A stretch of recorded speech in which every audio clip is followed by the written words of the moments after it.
মহান রব্বুল আলামিন পবিত্র কালামুল্লাহ শরীফে ইরশাদ করতেছেন, আলা ইন্না আউলিয়া আল্লাহি লা খাউফুন আলাইহিম ওয়া লা হুম ইয়াহজানুন। আল্লাহ রাব্বুল আলামিন পবিত্র কালামে পাকে ইরশাদ করতেছেন, আল্লাহ বলতেছেন, কুরআন কার কালাম? আল্লাহর কালাম। কুরআন আল্লাহর কালাম। কুরআন আমরা তেলাওয়াত করি, কুরআন যে আমরা তেলাওয়াত করি, কিন্তু ওই তেলাওয়াতটা কার ভাষা? এটা আল্লাহরই ভাষা। আল্লাহ বলতেছেন, আল্লাহ রাব্বুল আলামিন বলেন, ও পৃথিবীর মানুষ, ও দুনিয়ার মানুষ, শুনে রাখো, শুনে রাখো, জেনে রাখো, এই পৃথিবী আমি সৃষ্টি করেছি ঠিক, কিন্তু এই পৃথিবী চালানোর জন্য আমার কিছু বন্ধু রয়েছে, আমার কিছু বন্ধু রয়েছে। ও দুনিয়ার মানুষ, এই পৃথিবী যাদের কারণে টিকে রয়েছে, তিনারা হলেন আমার বন্ধু, তিনারা হলো আমার বন্ধু। তিনারা কে? তারা হলো আউলিয়া, তারা হলো আউলিয়া। আমি আল্লাহ রাব্বুল আলামিন পবিত্র কালামে পাকে আমার দুনিয়ার কিছু এমন বান্দা রয়েছে যাদেরকে আমি আল্লাহ রাব্বুল আলামিন বন্ধু হিসেবে কবুল করেছি। ও পৃথিবীর মানুষ, তোমাদেরকে আমি সাবধান করে দিচ্ছি, আমার এমন বান্দা রয়েছে যাদের কারণে আমি রাব্বুল আলামিন এই পৃথিবীটাকে টিকিয়ে রেখেছি। এই পৃথিবীটা আমার বন্ধুর দ্বারাতে আমি চালিয়ে রাখতেছি। যেদিন এই পৃথিবীতে আমার বন্ধুরা থাকবে না, সেদিন আমি এই পৃথিবী কিয়ামত করে ফেলবো। ও দুনিয়ার মানুষ, শুনে নাও, আমি আল্লাহ রাব্বুল আলামিন আহকামুল হাকিমিন। আল্লাহ রাব্বুল আলামিন বলতেছেন, আলা সাবধান, ইন্না নিশ্চয় আউলিয়া যারা আমার বন্ধু হয়ে গেছে, লা খাউফুন তাদের কোনো ভয় নাই, ওয়ালা হুম ইয়াহজানুন তাদের কোনো চিন্তা নাই। চিৎকার দিয়ে বলুন না সুবহানাল্লাহ। আল্লাহ রাব্বুল আলামিন বলতেছে, ও পৃথিবীর মানুষ, এই পৃথিবীকে টিকিয়ে রাখার জন্য আমি আল্লাহ আমার কিছু বন্ধু, তাদেরকে আমি এই পৃথিবীতে বিভিন্ন জায়গায় আমি রেখেছি। বলেন না সুবহানাল্লাহ। বন্ধু কারা? যারা আউলিয়া।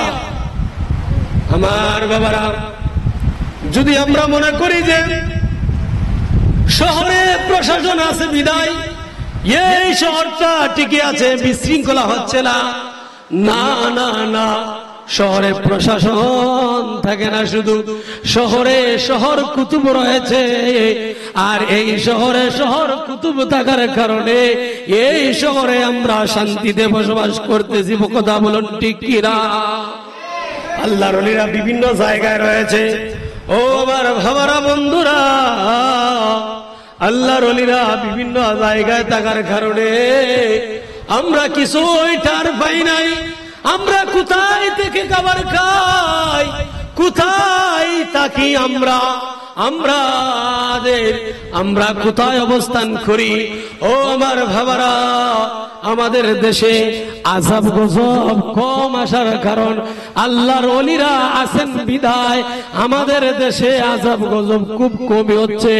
আমার বাবারা, আসেন সামনে বাড়ি হযরতে খেজির আলাইহিস সালাতু ওয়াস সালাম, হযরতে হুজুর গাউসে পাক আব্দুল কাদের জিলানীর একটা ঘটনা বলবো। বড় পীর আব্দুল কাদের জিলানী এক জায়গায় বসবাস করতেছেন।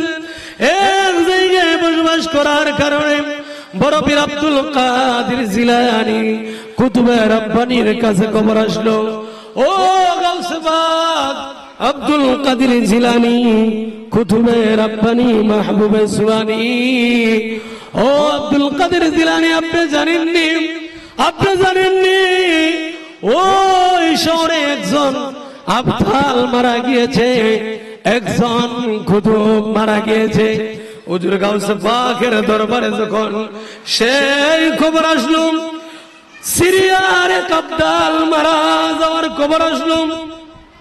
হুজুর গাউস পাক আব্দুল কাদের জিলানী তাৎক্ষণিকভাবে উনি ইরাক থেকে সিরিয়ার জমিনে যাওয়ার জন্য উনি কি করলেন? রওনা দিয়ে দিলেন। বলেন না সুবহানাল্লাহ। আল্লাহুম্মা সাল্লি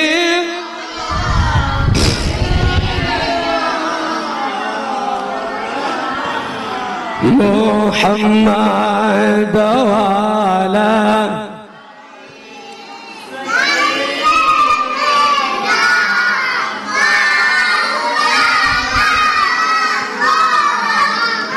আমরা সবাই গুনাহগার গো নবীজি আপনাই চিনলাম না, সেই কারণে রোজ হাসরে আমাদেরকে ভুলেন না। আল্লাহুম্মা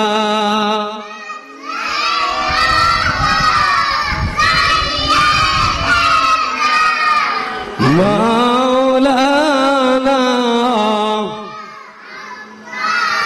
ওয়া আলা আলি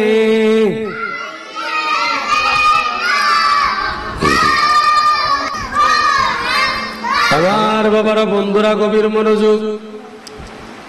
সিরিয়ার জমিনে একজন আব্দাল মারা গেলেন। মারা যাওয়ার সাথে সাথে হুজুর গাউস পাক আব্দুল কাদের জিলানীর কাছে খবর আসলো। একজন লোক এসে খবর দিতেছে, ও গাউস পাক, ও আব্দুল কাদের জিলানী, ও কুতুবে রব্বানি, মাহবুবে সুবানি, শুনেন, সিরিয়ার এক আব্দাল মারা গেল। ও আব্দুল কাদের জিলানী, আপনি এখনই আমাদের সাথে আপনি সিরিয়ায় যেতে হবে। হুজুর গাউস পাক আব্দুল কাদের জিলানী ইরাক থেকে সিরিয়ায় পৌঁছার জন্য রওনা হয়ে গেলেন।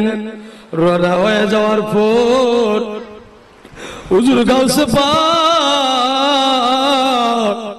আব্দুল কাদের জিলানী সঙ্গে সঙ্গে খবর শুনে হুজুর গাউস পাক সিরিয়ার উদ্দেশ্যে ইরাক থেকে রওনা হয়ে গেলেন। ইরাক থেকে রওনা হওয়ার সাথে সাথে হুজুর গাউস পাক হযরতে খিজির আলাইহিস সালাতু ওয়াস সালাম ওই সিরিয়ার জমিনে যখন গাউস পাক পৌঁছে গেলেন, পৌঁছে যাওয়ার সঙ্গে সঙ্গে হুজুর গাউস পাক দেখলেন ওই জায়গার মধ্যে হযরতে খিজির আলাইহিস সালাতু ওয়াস সালাম রয়েছেন। বলেন না সুবহানাল্লাহ। আমার বাবারা, হুজুর গাউস পাক হযরতে খিজির আলাইহিস সালাতু ওয়াস সালাম কে যখন দেখলেন, আর খিজির আলাইহিস সালাতু ওয়াস সালামের সামনে আরো অনেক আব্দাল গুলো সেখানে উপস্থিত হইলেন। উপস্থিত হওয়ার সাথে সাথে সবাই, যিনি মারা গেলেন, যে আব্দাল মারা গেলেন, যে কুতুব মারা গেলেন রে বাবা, উনি যখন মারা যাবেন হুজুর গাউস পাক ওই আব্দালের জানাজা পড়ার জন্য প্রস্তুত হইলেন। হুজুর গাউস পাকের সামনে জানাজা খাট, যে ব্যক্তি মারা গেলেন ওই ব্যক্তির কাঠটা হুজুর গাউস পাকের সামনে যখন হাজির করা হলো, হুজুর গাউস পাক প্রস্তুতি নিলেন। ওই আব্দালের ওই কুতুবের কি করতেন? জানাজার নামাজ পড়তেন। ওই সময় ডাক দিয়ে বলেন, ও খিজির, ও খিজির, আমরা তো ওই আব্দালের জানাজা পড়ার জন্য এসেছি। ও খিজির, আমরা তো ওই আব্দালের জানাজা পড়ব রে। তবে যে আব্দাল মারা গেছে সেই জায়গার মাঝে তো আরেকজন আব্দালের দরকার। কথা বলুন ঠিক কি না? মনে করেন হবিগঞ্জের একজন এমপি যদি মারা যায়, তাহলে হবিগঞ্জ চালানোর জন্য আরেকজন এমপির দরকার পড়েনি? পরে কি পড়ে না? অবশ্যই পড়ে। তখন একজন বড় একজন নেতা যদি মারা যায়, তখন নেতার উপরে যিনি বড় নেতা আছে খবর পাইয়া ওই নেতাকে দেখার জন্য আসে কি আসে না? অবশ্যই আসে। আর আয়সা খালি উনি কি খালি দেখা গেল, আর সাথে সাথে উনার আরেকজন লোক সেটিং করে কি করে না করে, ওই তো জানাজা করার পরে উনাকে দাফন করার পরে করে না, হইলো আগেই করে যে উনি তো মারা গেছে, উনারা তো দাফন করলে শেষ। এখন তো যেহেতু এই এলাকা অথবা সেই শহর সেই জেলা চালানোর জন্য আরেকজন লোকের দরকার, কথা বলুন ঠিক কিনা? যেমন মনে করেন একজন মানুষ মারা গেল, একজন মুরব্বী যিনি গ্রামের সর্দার ছিলেন, উনি মারা গেছেন, তখন এই গ্রাম চালানোর জন্য আরেকজন মুরব্বীর প্রয়োজন হয় কি হয় না? অবশ্যই হয়। তাহলে সিরিয়ার জমিনে একজন আবদাল মারা গেল, তখন এই এলাকা এই সিরিয়ার গ্রামটা অথবা এই শহরটা চালানোর জন্য আরেকজন আবদালের দরকার আছে কি আছে না? আছে। বিদায় হুজুর গাউস পাক আব্দুল কাদের জিলানী উনি কি করলেন, এখানে উপস্থিত আছিলেন খেজির আলাইহিস সালাম, উনাকে বললেন ও খেজির, আরো অন্যান্য আবদালরাও আছেন, কারণ একজন আবদাল মারা গেছেন, ওই আবদালকে দেখার জন্য আরো আবদাল আসে কি আসে না? আসে। তখন গাউস পাকের কবর পাইয়া আসতেন, আর অন্যান্য আবদালরাও কবর পাইয়া উনারা ওই জানাজার মাঠে আইসা হাজির হইলেন। বলেন না সুবহানাল্লাহ। আর হুজুর গাউস পাক কি করলেন? হুজুর গাউস পাক আব্দুল কাদের জিলানী হযরত খিজির আলাইহিস সালাতু ওয়াস সালামকে বললেন, ও খিজির, তুমি তাড়াতাড়ি তাৎক্ষণিকভাবে তুমি এখনই চলে যাও, এখনই তুমি চলে যাও ওই বর্ষার একটি জায়গায়। বলেন না সুবহানাল্লাহ। হুজুর গাউস পাক জানে যাও কোনো ফরেন নাই, কার সামনে আবদালের জানাজা এখনো পড়েন না, কুতুবের জানাজা এখনো পড়েন নাই। না পড়ার আগে হুজুর গাউস পাক খেজির আলাইহিস সালামকে বললেন, ও খেজির, আপনি অমুক একটা গ্রামে মনে করেন হবিগঞ্জের জমিনে তুমি তাড়াতাড়ি চলে যাও, ওইখান থেকে একজন বিধর্মী একজন লোক আছে দেখবা, ওই বিধর্মী লোকটাকে তুমি নিয়ে আসুন। বলেন না সুবহানাল্লাহ। কারে নিয়ে আসার জন্য বলছে? একজন বিধর্মী লোক, কোন মুসলমান না, কোন মুসলমান না, একজন বিধর্মী লোক যিনি আমাদের ধর্ম ছাড়া, মুসলমান ধর্ম ছাড়া যিনি ইসলাম গ্রহণ করে নাই, ওই গাউস পাক খেজির আলাইহিস সালাম রে তাৎক্ষণিকভাবে ওই জায়গার মাঠে পাঠাই দিলেন। আর তখনই খেজির আলাইহিস সালাম আর উনি গাউস পাকের কথা শুনে আর বিলম্ব করলেন না, তাৎক্ষণিকভাবে গিয়ে দেখলেন একজন বিধর্মী লোক ওই গ্রামে বাস করতেছে। গাউস পাকের কথা বলছে যে, গাউস পাক বলছেন আপনি আমার সাথে আসার জন্য। বলেন না সুবহানাল্লাহ। হুজুর গাউস পাক আব্দুল কাদের জিলানী কুতুবে রব্বানী মাহবুবে সুবানী যখন হযরত খেজির আলাইহিস সালাতু ওয়াস সালামকে পাঠিয়ে দিলেন, পাঠানোর সঙ্গে সঙ্গে হযরত খেজির আলাইহিস সালাতু ওয়াস সালাম ওই বিধর্মী লোকটাকে হুজুর গাউস পাকের সামনে নিয়ে আইসা হাজির করলেন। হুজুর গাউস পাকের সামনে নিয়ে যখন হাজির করলেন, রে বাবা, হাজির করার সাথে সাথে হুজুর গাউস পাক আব্দুল কাদের জিলানী ডাক দিয়া বললেন, ও উপস্থিত আবদালগণ, শুনে রাখো, জেনে রাখো, এখন তো ওই এলাকার আবদাল মারা গিয়েছে, ওই এলাকার কুতুব মারা গিয়েছে, ওই এলাকাটাকে কে কন্ট্রোল করবে? কন্ট্রোল করার মতন ওই এলাকাকে কন্ট্রোল করার মতন, এলাকাকে চালানোর মতন কোন লোক নাই, কোন লোক নাই। আমি গাউস পাক আব্দুল কাদের জিলানী কুতুবে রাব্বানি আমি, ও আফজালগণ তোমরা শুনো, আমি তাকে এই মুহূর্তের মাঝে আফজালে পরিণত করে দিলাম। বলেন না সুবহানাল্লাহ। হুজুর গাউসে পাক তার মুজগুলা ছিল অনেক লম্বা, বিধর্মী লোক তো মুজগুলা ছিল অনেক লম্বা। গাউসে পাক তাৎক্ষণিক ভাবে ওই মুজগুলা কেটে দিলেন আর ওই লোককে বললেন, তোমাকে আমি আফজালে পরিণত করে দিলাম, তোমাকে আমি কুতুব বানিয়ে দিলাম। ওই বিধর্মী লোক বলে, ও গাউসে পাক আপনি যে আমারে কুতুব বানাইলেন, আপনি যে আমারে আফজাল বানাই দিলেন, আমি তো মুসলমান না, আমি তো কোনোই কিছু জানি না। বলি আল্লাহরা পারে কি পারে না? আল্লাহর ওলিরা পারেনি, হুজুর গাউসে পাক পারেনি। সুরকে কুতুব বানাইছে আর ওই বিধর্মী লোকরে কুতুব বানাইতে পারে কি পারে না? তখন হুজুর গাউসে পাক বললেন, তুমি আমার হাতে হাত রাখো। হুজুর গাউসে পাকের হাতে হাত রাখলেন আর তাকে কালিমা পড়াইলেন, সঙ্গে সঙ্গে ওই লোকটা মুসলমান হয়ে গেল। বলেন না সুবহানাল্লাহ। আর মুসলমান হওয়ার সাথে সাথে লোকটা যখন হাত রাখলেন, সে এই জমিন থেকে এই আসমান পর্যন্ত কি হইতেছে না হইতেছে সব কিছু দেখতে পাইতেছে। বলেন না সুবহানাল্লাহ। সঙ্গে সঙ্গে হুজুর গাউসে পাক আব্দুল কাদের জিলানী তাকে মুহূর্তের ভিতরে তাকে আফজালে পরিণত করে দিলেন আর সবাইকে বললেন, তোমরা তাকে তোমাদের সঙ্গী হিসাবে এবং তোমাদের দলে দলভুক্ত করে নিয়ে নাও। বলেন না সুবহানাল্লাহ। আমার বাবারা, হযরত আব্দুল কাদের জিলানী যখন এই কথা বললেন, সবাই মাথা নত করে ওই বিধর্মী লোকটাকে এক বাক্যে সবাই স্বীকার করে নিল আফজাল। আল্লাহর ওলিরা পারেন। আমার বাবারা, বন্ধুরা, গভীর মনোযোগ, ও আমার বাবারা, এই কারণে আল্লাহর ওলিদের ক্ষমতা আছে। এই পৃথিবীতে 356 জন ওলি আছেন। কয়জন ওলি আছেন? 356 জন ওলি আছেন। 356 জন ওলি থাকার কারণে এই পৃথিবী টিকে আছেন। কথা বলুন ঠিক কিনা? কারণ এই পৃথিবী ইসলাম প্রচার করেছেন কে? আল্লাহর ওলিরা। বলেন না সুবহানাল্লাহ।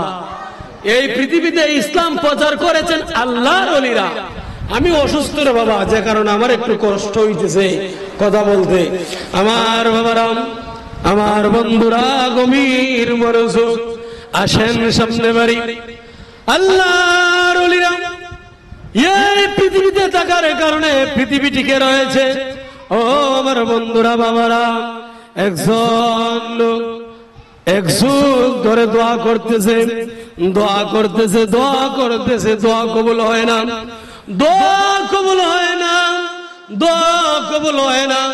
বলতে পারেন, হুজুর গো, ও হুজুর, আমরা নামাজ পড়ি, রোজা রাখি, হজ করি, যাকাত দেই, কিন্তু আল্লাহর কাছে বলি, তারপরও কিভাবে দোয়া কবুল হয় না? ও হুজুর, আমাদেরকে একটু বলে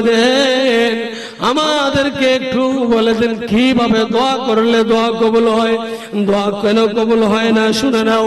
হযরতে শফিক বলকি রাহমাতুল্লাহি আলাইহি বর্ণনা করেন, একদিন হযরত ইব্রাহিম বিন আদম বর্ষার বাজার দিয়ে যাচ্ছিলেন। লোকেরা তার খেদমতে হাজির হয়ে আরজ করলো, ও হুজুর, ও আল্লাহর ওলি। কাকে বললো? আল্লাহর ওলিকে বললো। হযরতে ইব্রাহিম বিন আদম নাম শুনছে না এমন কোন মানুষ আইজো খুঁজে পাওয়া যায় নাই। ইব্রাহিম বিন আদম ছিলেন বলকের বাদশা। উনি আল্লাহর ওলি হয়ে গিয়েছেন। উনার কথাগুলা সাগরের মাছগুলাও শুনতো। বলেন না সুবহানাল্লাহ। হযরত ইব্রাহিম বিন আদম বলকের বাদশা, উনার কাছে উনি একটি রাস্তায় দিয়ে হেঁটে যাচ্ছিলেন। হেঁটে যাওয়ার সাথে সাথে লোকেরা ওনার কাছে ধরতে লাগলো। দূরে গিয়ে বলল, ও আল্লাহর ওলি,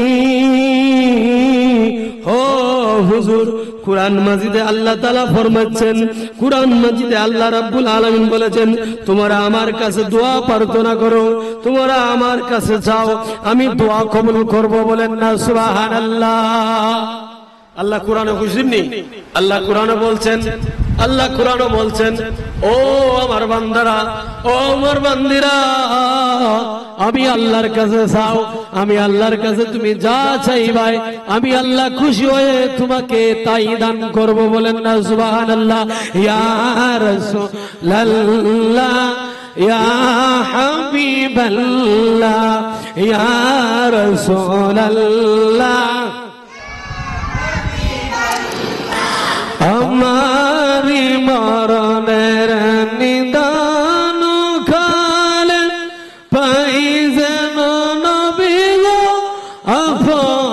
আপনারে, আমারি মরণের নিদান কালে পাইছেন নবী গো আপনারে, গোসিবে মরণ জালা, ইয়া রাসূলুল্লাহ,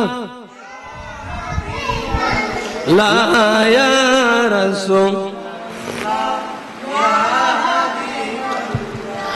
মুনকার নাকির আসিয়া সুয়াল করবেন বসাইয়া, দিয়েন গো নবীজি পর্দা উঠাইয়া, মুনকার নাকির আসিয়া সুয়াল করবেন বসাইয়া, দিয়েন গো নবীজি পর্দা উঠাইয়া, করিব সালাম কদম ধরিয়া, করিব সালাম কদম ধরিয়া, ইয়া রাসূলুল্লাহ, লা ইয়া রাসূল, আমারি মরণের নিদান কালে পাইছেন নবী গো আপনারে, আমারি মরণের নিদান কালে পাইছেন নবী গো আপনারে, তাকিবেন না আমার মরণ যন্ত্রণা, তাকিবেন না আমার মরণ জালা, ইয়া রাসূলুল্লাহ, লা ইয়া রাসূলুল্লাহ, লা ইয়া রাসূলুল্লাহ, মাতা পিতা যাদের অন্ধকার কবরে রাখিয়েন নবী গো মায়ারি নজরে, মাতা পিতা যাদের অন্ধকার কবরে রাখিয়েন নবী গো, রে সুপারিশ করিয়েন হাসরের ময়দানে, সুপারিশ করিয়েন ময়দানে, ইয়া রাসূল, ইয়া রাসূল।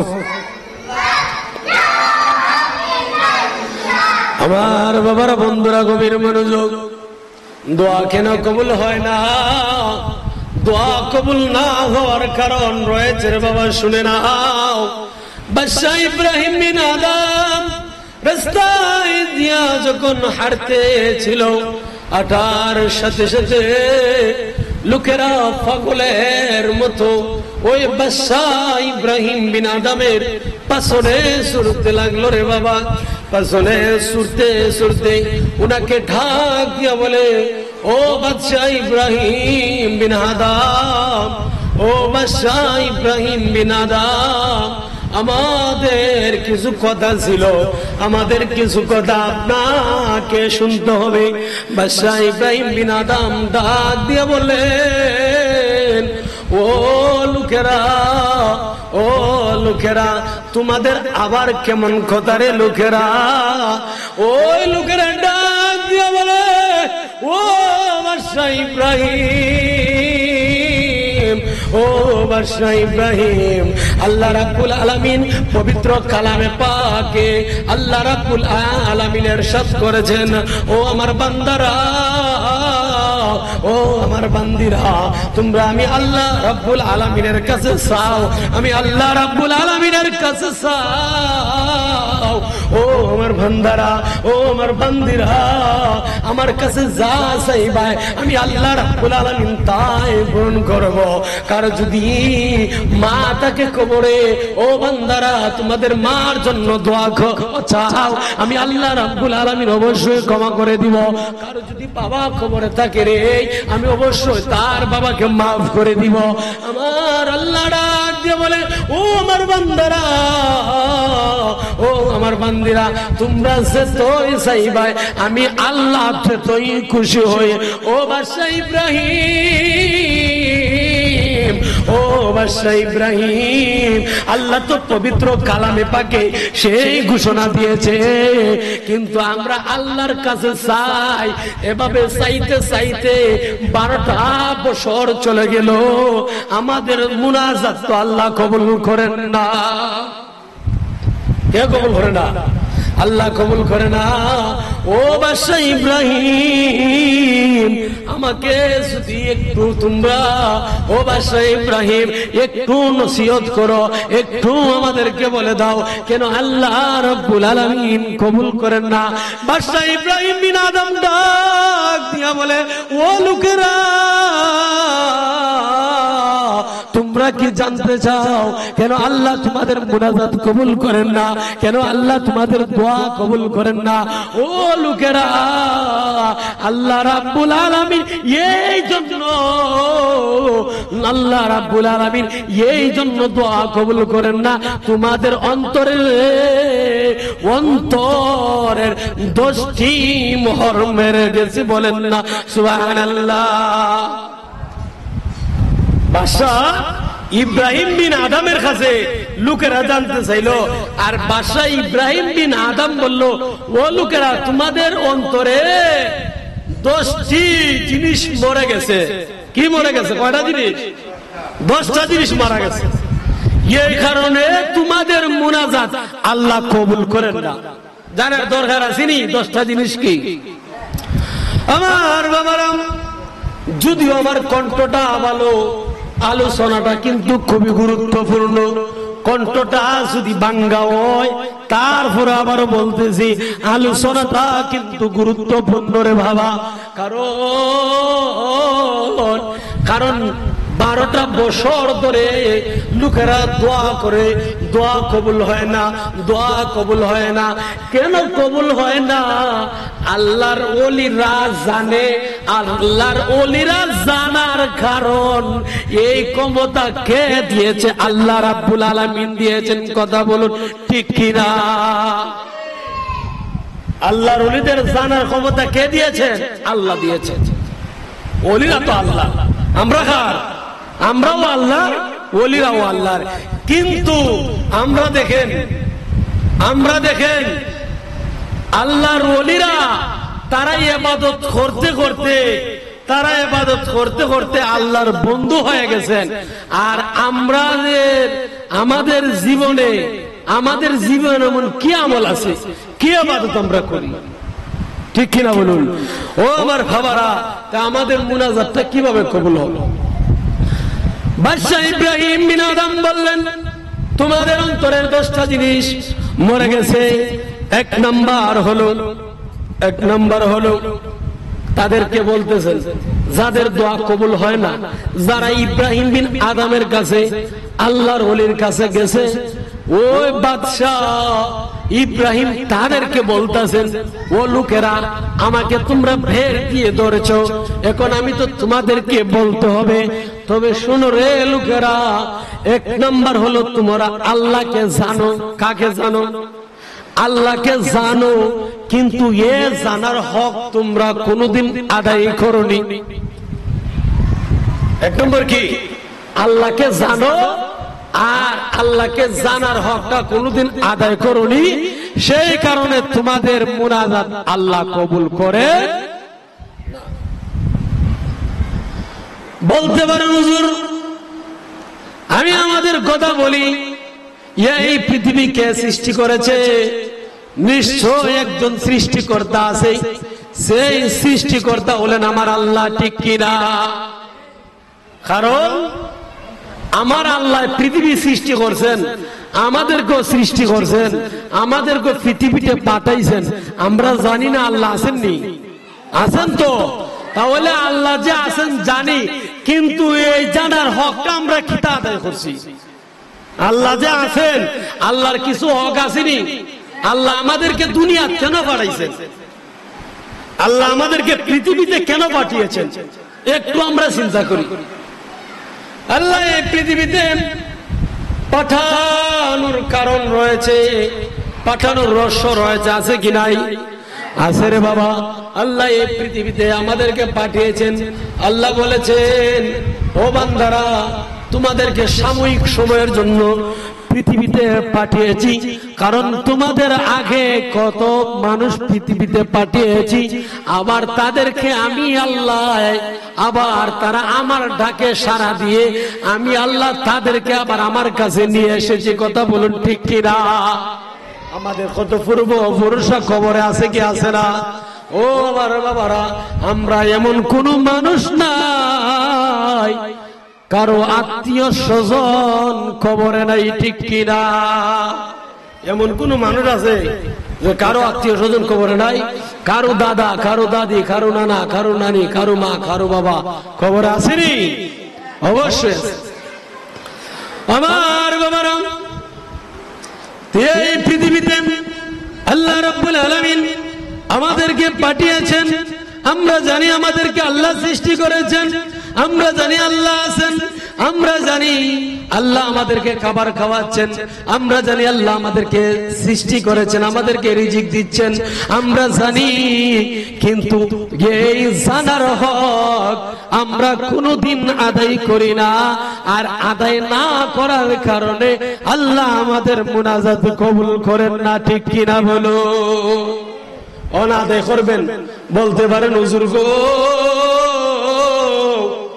ও হুজুর আল্লাহ হক আমরা কিভাবে আদায় করব?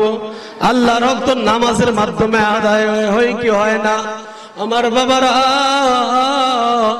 এই মসজিদটা কয়টা কারণে বানানো হয়েছে তা আপনারা জানেননি।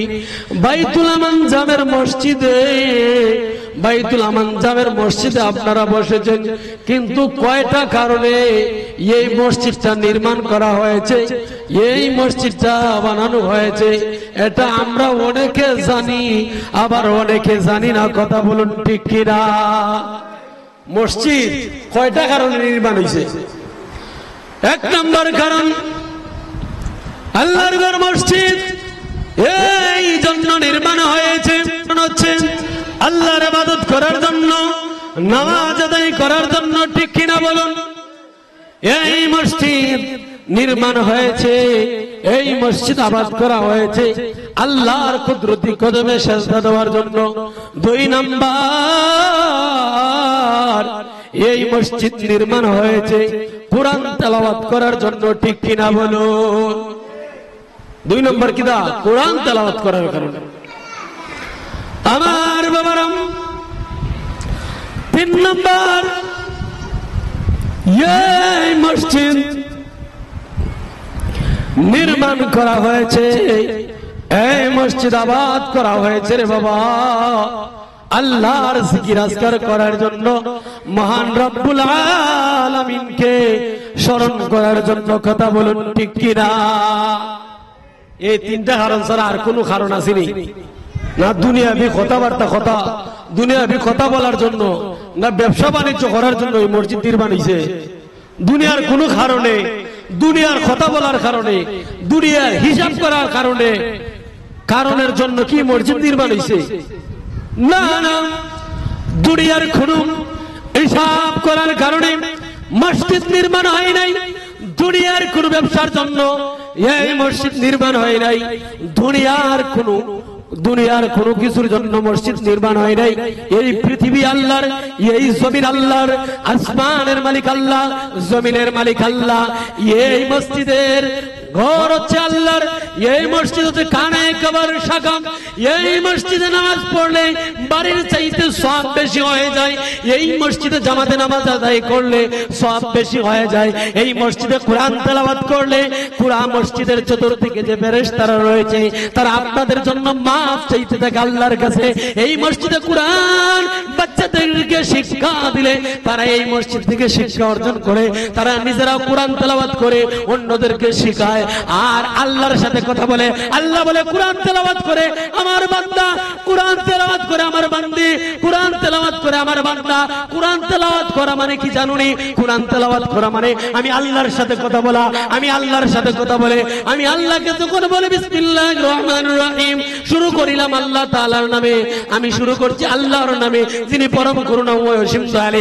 আল্লাহ বলে ও ফেরেশতারা তোমরা সাক্ষী থাকো, আমার বান্দা মসজিদে গিয়ে বলতেছে বিসমিল্লাহির রহমানির রহিম, তারপরে বলতেছে আলহামদুলিল্লাহি রাব্বিল আলামিন।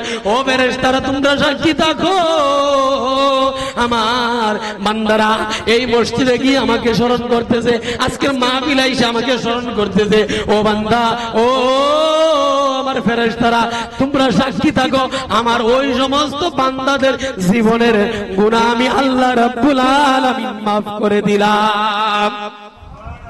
আমার বাবারা, যে কথা বলছিলাম তিনটা কারণে মসজিদ নির্মাণ হয়েছে। এই কারণটা কেন আমি বলছি?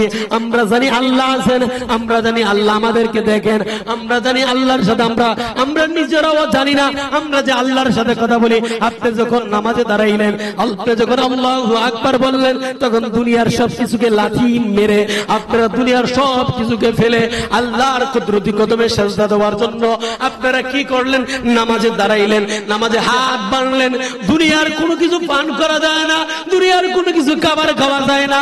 আল্লাহকে রাজি করার জন্য আপনারা, আল্লাহকে খুশি করার জন্য, আল্লাহর কুদরতি কদমে সেজদা দেওয়ার জন্য আপনারা মসজিদে এসেছেন।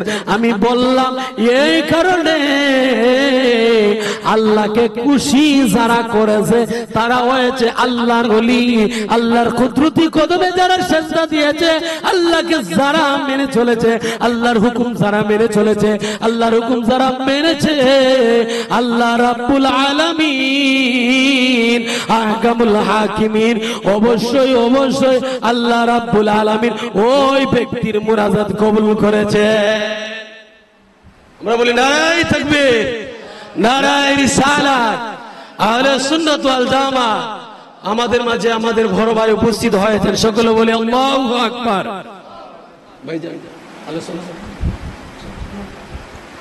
আমার বাবারা, এই যে কথা বলছিলাম তিনটা কারণে, কয়টা কারণে মসজিদটা নির্মাণ হয়েছে? তিনটা কারণে।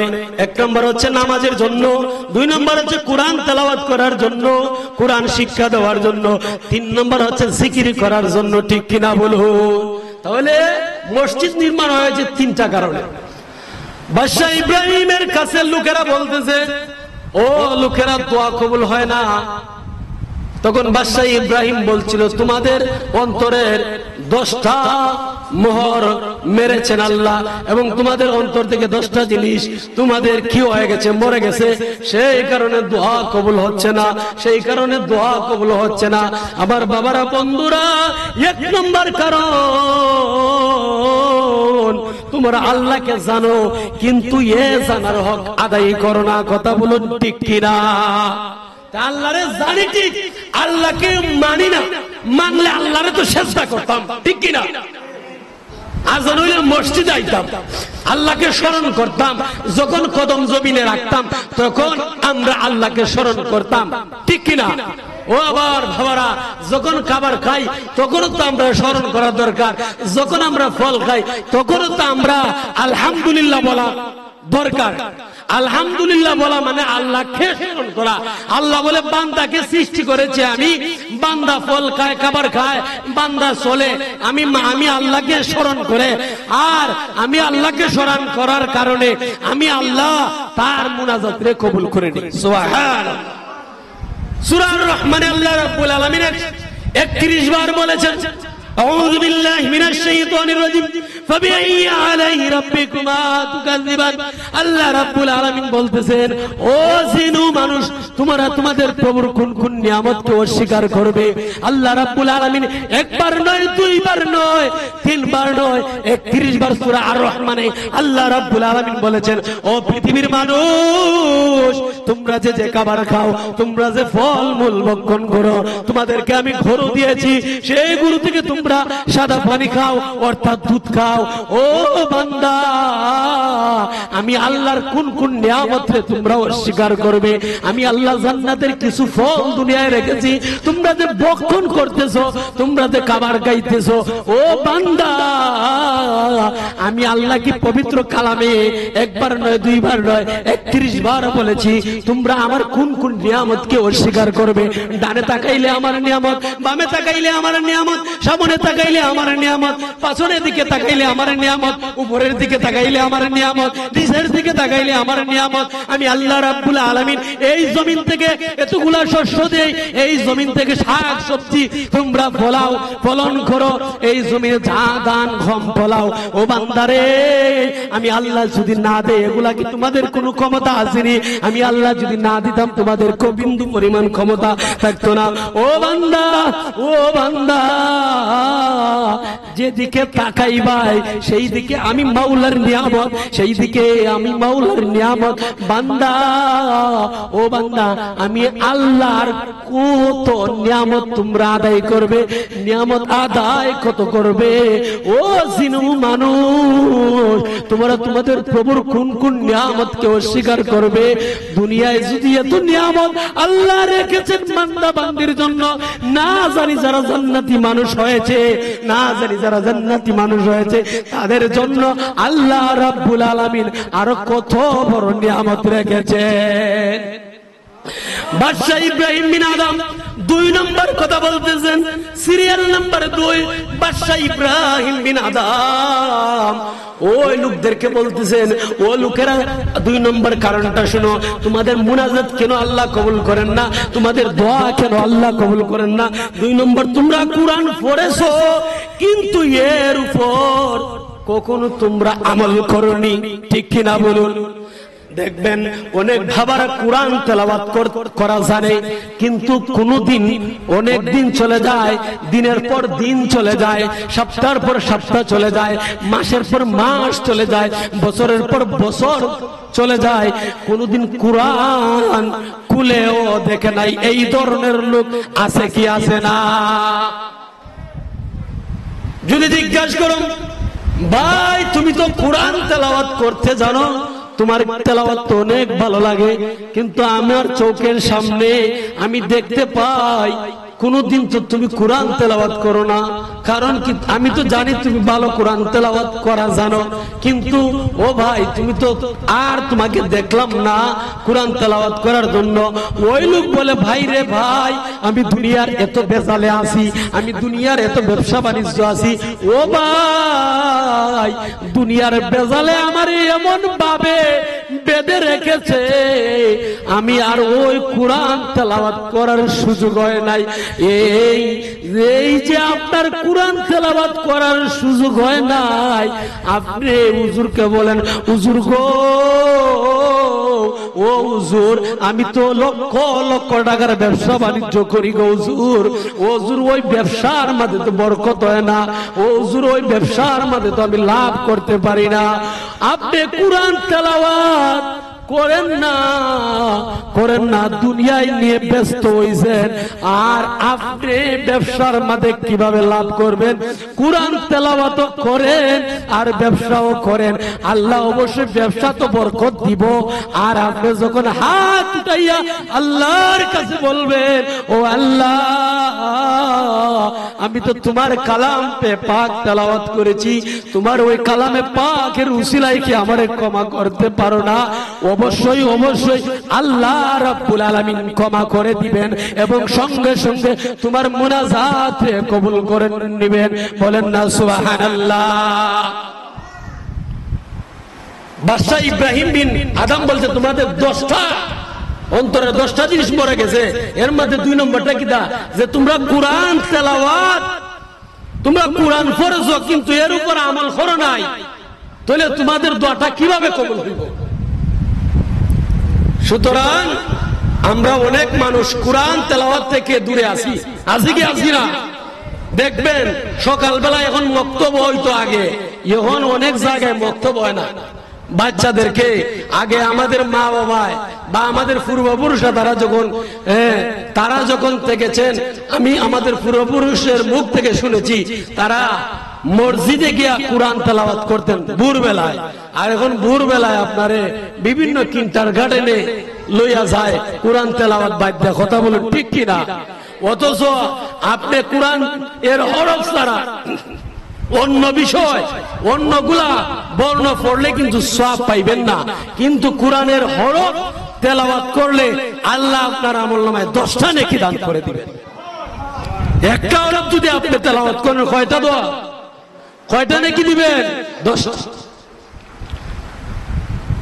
আপনি যদি মসজিদে গিয়ে বলেন বিসমিল্লাহির রহমানির রহিম, আপনি যদি মক্তবে গিয়ে অথবা মসজিদে গিয়ে অথবা বাড়িতে বসে অথবা পৃথিবীর যে কোনো প্রান্তরে থেকে শুধু বলেন বিসমিল্লাহির রহমানির রহিম, এই এতটুকু এই বিসমিল্লাহ শরীফটা যদি বলেন, আপনি বলেন তো এই বিসমিল্লাহ শরীফটা পড়তে গিয়ে আপনার কয় মিনিট হইছে? কোন মিনিট লাগছে না রে বাবা, না। হয়তো কোনো 4 থেকে 5 সেকেন্ড লাগছে। কথা বলুন ঠিক কিনা? আর ওই বিসমিল্লাহির রহমানির রহিমের মধ্যে 19টা হরফ রয়েছে। বলেন না সুবহানাল্লাহ। কয়টা হরফ? 19টা হরফ আছে। তাহলে একটা হরফ তেলাওয়াত করলে আপনার কয়টা নাকি? একটু আওয়াজে বলেন। 10টা নাকি? তখন আপনি 19টা হরফ তেলাওয়াত করলেন, তাহলে 19টা হরফ পড়ার কারণে আপনার আমলনামায় কয়টা নাকি চলে এসেছে? 10 দিয়ে আপনি 19 পূরণ দেন, দিলে আপনার আমলনামায় 190টা নাকি অলরেডি চলে আসবে। আপনি শুধু রমজান মাস সারা তেলাওয়াত করছেন 5 সেকেন্ডে, আর আপনার 5 সেকেন্ডে 190 নাকি চলে আসছে। আর এই বিসমিল্লাহির রহমানির রহিমটা যদি রমজান মাসে তেলাওয়াত করেন 1/70, তাহলে আপনি চিন্তা করেন 1 যদি 70 হয়, তাহলে আপনি 19টা হরফ তেলাওয়াত করছেন, তাহলে 70টা 19 পূরণ দিন কয়টা নাকি দেখেন। তাহলে 70টা 19 পূরণ দিলে 5 সেকেন্ডে আপনার আমলনামায় অসংখ্য হাজারো নেকি চলে আসে। আসেনি? তাহলে আমরা বিসমিল্লাহির রহমানির রহিম তেলাওয়াত করার দরকার আছে নি? মুসলমান কোন ভালো কাজ করতে গেলে আগে বিসমিল্লাহির রহমানির রহিম বলতে হবে, কারণ সমস্ত কুরআনের বরকত এবং ফজিলতটাও তো বিসমিল্লাহির রহমানির রহিমের মধ্যে। কারণ কুরআনের যত বরকত আছে, রহমত আছে, যত নিয়ামত আছে, সেটাও কিন্তু বিসমিল্লাহির রহমানির রহিমের। কথা বলেন ঠিক কিনা? কারণ সমস্ত কুরআনের সমস্ত পবিত্র কালামুল্লাহ শরীফ, কুরআন হচ্ছে আল্লাহর কালাম। কুরআনের কথা মানে আল্লাহর কথা, ঠিক কিনা? কুরআনের কথা মানে আল্লাহর কথা। আর ওই কুরআনের কথা আল্লাহর কথা। আর ওই 100 এই কুরআন 30 পারা কুরআনে 114টি সূরা আছে। আর 114টি সূরার মধ্যে সবচেয়ে মর্তুবা সূরা হচ্ছে সূরাতুল ফাতিহা। আর উম্মুল সূরাতুল ফাতিহাকে উম্মুল কুরআন বলা হয়েছে, কুরআনের মা বলা হয়েছে। কথা বলো ঠিক কিনা? তাহলে 114 সূরার ফজিলত সূরা ফাতিহার মধ্যে ঢুকে গেছে, আর সূরা ফাতিহার ফজিলতটা বিসমিল্লাহির রহমানির রহিমের মধ্যে ঢুকে গেছে। আর আপনি অন্য আপনি বর্ণ করেন, এই নেকিগুলা পাওয়া যাবে নি? কুরআন তো মুসলমানদের চলার জন্য কুরআন আল্লাহ আখিরি পয়গম্বরের উপর নাযিল করেছেন। আপনারা জানেননি? কথায় কথা বেড়ে যায়, আর 8টি পয়েন্ট রয়েছে, সুযোগ নাই, সময় কম। আপনারা জানেননি যে ওই যে সূর্য আমরা দেখি পৃথিবীর মধ্যে, সকালবেলা যে সূর্যটা উদয় হয়, পূর্ব দিকে যখন উদয় হয়, তখন সূর্যটা যখন মাথার উপর আসে, তখন ওই সূর্য থেকে কি আমরা ঠান্ডা মানে তাপ পাইনি? সূর্যর আলোটা কি ঠান্ডা পাই না গরম পাই? একটু আওয়াজ বলবেন। সূর্যের আলোটা ঠান্ডা না গরম? তো সূর্যটাকে বলা হয়েছে জালালি। কি বলা হয়েছে? জালালি মানে কি জানেননি? মানে গরম। তো সূর্যের আলোটা গরম কিনা? ভিজা কাপড়ে শুকাইলায়, আর আপনি দেখবেন ভিজা মাটি রে শুকাইতে শুকাইতে এটা ফাটাইলায়, ঠিক কিনা হুজুর? আর চাঁদের আলোটা যে দেখেন, সেটাকে বলে জামালি। সেটাকে কি বলে? জামালি বলেন। এখন বলতে পারেন হুজুর, চাঁদের আলোটা তো আমাদের ঠান্ডা লাগে। কি লাগে? ঠান্ডা লাগে। আর সূর্যের আলোটা তো গরম লাগে। তাহলে সূর্যের আলোটা হয় জালালি, আর চাঁদের আলোটা হচ্ছে জামালি। ওই কুরআনটা ছিল জালালি। কুরআনটা কি ছিল? কারণ কুরআন সংরক্ষণ করার মতন, কুরআনকে ধারণ করার মতন এই পৃথিবীতে আসমানে কোন জায়গা এই বার নিত ছিল না। কথা বলুন ঠিক কিনা? কারণ এই কুরআনটা ছিল জালালি। আমার নবীর উপর যখন নাজিল হইল, জালালি অবস্থায় নাজিল হয়েছে। নবীজির জবান মুবারক থেকে যখন কুরআনটা বের হলো, যখন নাজিল হইল, নবীজি যখন সাহাবায়ে কেরামদেরকে কুরআনের তেলাওয়াতটা শুনাইলেন, তখন জামালি হিসাবে আমার নবীর জবান মুবারক থেকে বের হয়েছে। বলেন না সুবহানাল্লাহ। এর কথার মানে কি জানেননি? জালালিটা ধারণ করার ক্ষমতা নাই, জামালিটা আমরা ধারণ করার ক্ষমতা আছে। সূর্যের আলোটা হচ্ছে জালালি, সেটা আমরা সূর্যের তাপের মধ্যে আমরা বেশি দিন থাকতে পারবো না, বেশি সময় থাকতে পারবো না, কিন্তু চাঁদের আলোতে আমরা বেশি সময় থাকতে পারবো। অতএব রাসূলের কাছে কুরআন নাজিল হয়েছে, রাসূলের কাছে কুরআন নাজিল হয়েছে জালালি হিসাবে। রাসূলের জবান মুবারক থেকে জামালি হিসাবে বের হয়েছে। এই জামালিটা আজকে হাজারো শত হাফিজুল কুরআনে বুকে ধারণ করে রেখেছে। কথা বলুন ঠিক কিনা? তাহলে কুরআন আমরা জানি, কিন্তু কোনদিন কুরআনের উপর আমল করি না, কুরআন তেলাওয়াত করি না। অতএব কুরআন কিন্তু নিয়মিত তেলাওয়াত করতে হবে, কুরআন তেলাওয়াত করতে হবে, কুরআন বুঝে পড়তে হবে। কুরআন যেহেতু আপনি তেলাওয়াত করবেন, কুরআনের খেদমতে আল্লাহ আপনাকে আস্তে আস্তে উঠিয়ে দিবে। ব্যবসা করেন, কুরআন তেলাওয়াত করেন, অবশ্যই আল্লাহ রাব্বুল আলামিন সেই ব্যবসাতে, আপনার ব্যবসাতে বরকত দিবেন, ব্যবসাতে বরকত দিবেন। জমিনে আপনি ফসল ফলান, কুরআন তেলাওয়াত করেন, নামাজ আদায় করেন, অবশ্যই সেই জমিনে আপনার বরকত হবে, ফসল ভালো হবে। কথা বলুন ঠিক কিনা? কুরআন তেলাওয়াত করবেন, আপনার দোয়া আল্লাহ কবুল করবেন। আযানের সময় হয়ে গিয়েছে। আল্লাহ রাব্বুল আলামিন এই অসুস্থ শরীরের মাঝে আপনাদের সামনে কিছু কথা বলার সুযোগ দিয়েছেন। আমার ভাইরা, আল্লাহর দরবারে লাখ কোটি শুকরিয়া আদায় করি। সর্বশেষ কথা হচ্ছে, যারা আজকে কোরআন হাদিসের বয়ান শুনবেন, আপনারা নিয়ত করে বাড়ি থেকে বের হয়ে আসবেন। আল্লাহর ফেরেশতারা আপনার পায়ের নিচে নূরের ফেরেশতারা পা বিছিয়ে দিবেন। কেন দিবেন জানেননি? কুরআনের কারণে, হাদিসের কারণে কুরআনের বয়ান শুনবেন, হাদিসের বয়ান শুনবেন, সেই কারণে আপনাদের পায়ের নিচে আল্লাহর রহমতের ফেরেশতারা নূরের পা বিছাই দিবেন। সঙ্গে সঙ্গে আপনাকে আমাকে মাফ করে দিবেন। ওয়া আখির দাওয়ানা আলহামদুলিল্লাহি রাব্বিল আলামিন।